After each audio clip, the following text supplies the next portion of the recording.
Hey everybody, this is Chewy Plays Nintendo, and today I want to talk about the future of Animal Crossing. As of the time of this recording, it has been 196 days since Animal Crossing was announced, and we still haven't seen nor heard a single thing about this game.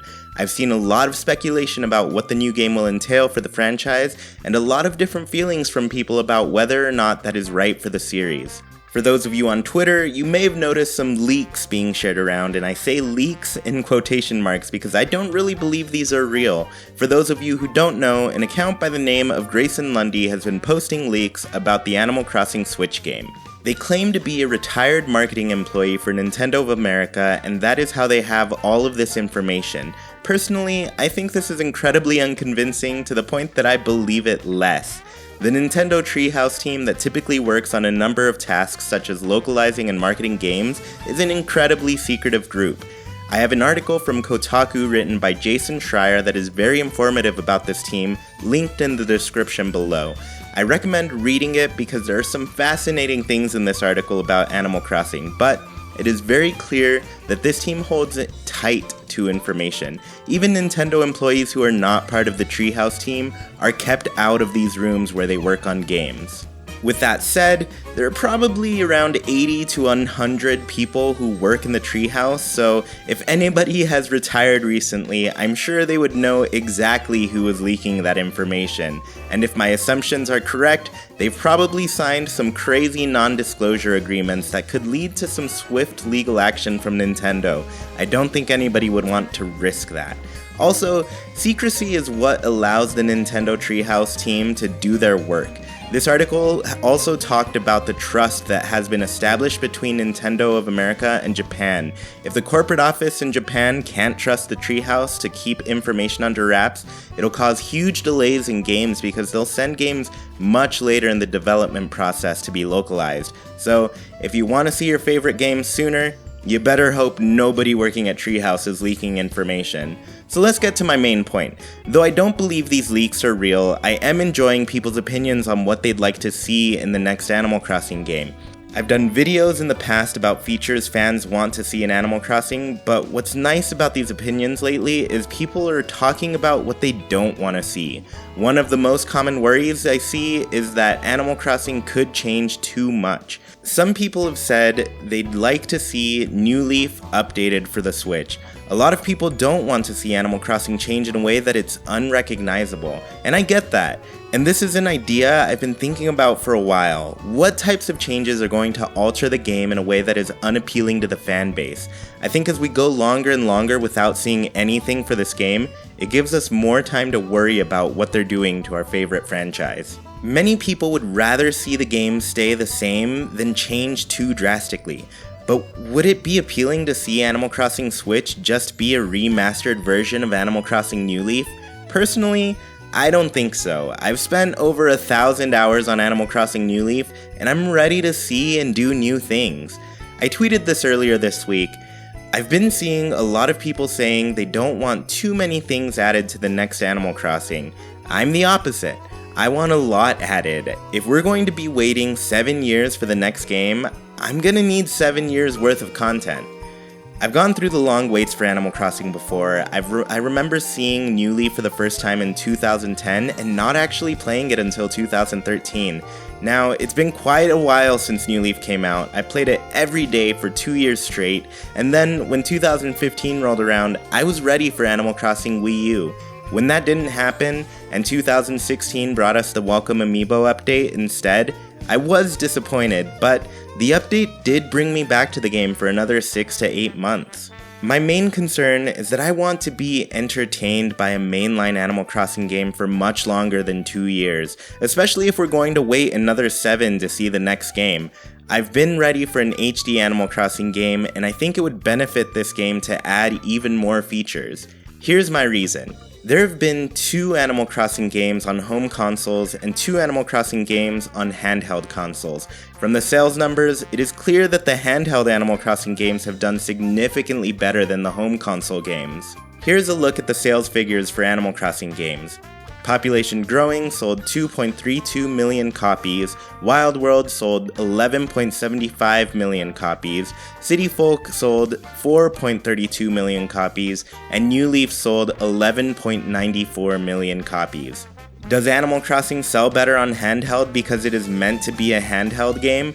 I don't necessarily think so. I think there have been a couple of reasons that handheld games have sold much better than home console games. For one, the GameCube wasn't very successful. Overall, it only managed to sell 21.74 million units. As of December 31st, 2018, the Nintendo Switch has surpassed that number and sold 32.27 million units. The number of GameCubes out there just weren't enough to move copies of Animal Crossing. The DS, on the other hand, is the second best-selling console of all time. It sold 154.02 million units. That's only second to the PS2. There were plenty of people who could pick up Animal Crossing, and they did. City Folk was surprisingly unsuccessful compared to Wild World when there was no reason for it to be. The Wii was a sensation. It managed to sell 101.63 million units, and it's still the fifth best-selling console of all time. There were plenty of people out there who could get their hands on this game, but it still only sold a third of what Wild World sold. I think a huge reason for the lack of interest in City Folk was the fact that it didn't do much to change or improve Animal Crossing. To many people, it was simply a reiteration of Wild World with a few extra features, a return of holidays, and updated graphics. Though to me, I found this to be the better game, many people were not willing to play the game, and they just played on their DS. Even when New Leaf was coming out, I remember people complaining about Animal Crossing at that time, always being basically the same thing. Many people were already writing off New Leaf because it probably wouldn't improve in the series in a meaningful way. Of course, now we know that New Leaf was in fact a change that the series needed. New Leaf had become the standard for Animal Crossing. The new mayor role and overall growth in features made it an improved experience that sold 11.94 million copies. I'm honestly afraid if Animal Crossing Switch were to be just an updated New Leaf. I imagine we'll get the same complaints that'll lead to the subpar sales of City Folk. Yet another home console Animal Crossing game would perform badly, and I love home console Animal Crossing. It's where it started for me. I have fond memories of Population Growing, and I preferred City Folk to Wild World. Now this is a conversation for another time, but the most exciting aspect of the Switch to me is that it combines Animal Crossing on the TV with the handheld Animal Crossing. I want to be able to travel and see my family and then take that experience and put it right back at home on my TV screen. I don't want to see Animal Crossing be restricted to the confines of the handheld systems. So how do I want to see Animal Crossing change? To me, Animal Crossing has two key gameplay elements that keep me hooked: self-expression and progress. From the moment you see that special piece of furniture that calls out to you, you are on a mission. This game gives you the control you need to create a space that is completely yours. So off you go, doing everything in your power to get the money you need to make that happen. This is where the second element takes hold. Once you've filled that tiny room with furniture, you realize you just need more space. The next goal is to pay that Tanuki all of your money for a space for more roomie. You can actively track the progress you've made in this world. You have a bigger home, more things, more shops. It opens up as you play, and as more things open up, you have more ways to express yourself. Both of these gameplay elements feed each other, so each is more and more satisfying, but at some point, you run out. There's no more home to pay off, there's less and less new furniture to collect, and both of these elements begin to erode. What New Leaf did was important because it gave you a new way to progress and express. The mayor duty gave us the ability to add things to the town that we wanted to see. You could build ancient structures or parks, and it gave us more reasons to earn money. I want to see new features that feed into that gameplay. I want to see us take on more debt that leads to more opportunities for self-expression. Instead of paying off my home, I want to be able to go to Nook and say, I want more work done to my home. Instead of having a square room, I want it to be rectangular. Happy Home Designer gave us some awesome new design elements that didn't exist before. I think it would be great if the team took some inspiration from that game. It would be nice to always have the option to take on more debt and alter your home whenever you want. Instead of reaching a limit of growing our home, let us take on projects that revert changes, like make a room smaller, for instance. Sometimes you don't need the biggest sized home and you want to downgrade some of your rooms. Maybe you want to add a yard or a backyard where you can place anything you like. I would want to be able to go to Nook and say, take my money. I've talked about this before, but I think Pocket Camp has become a decent game since it launched. But one of the basic features was the camper. I personally think the camper is a cool addition to the game. It gives you yet another space to decorate and another loan to pay off. Sure, it's more of the same, but it's one that you can take to other towns so they get a bite-sized taste of your personality. Finally, I want to see your town grow. We've always shown up to a town and it stays the same. I think the ultimate way to show how much you've progressed is by allowing you to expand your town.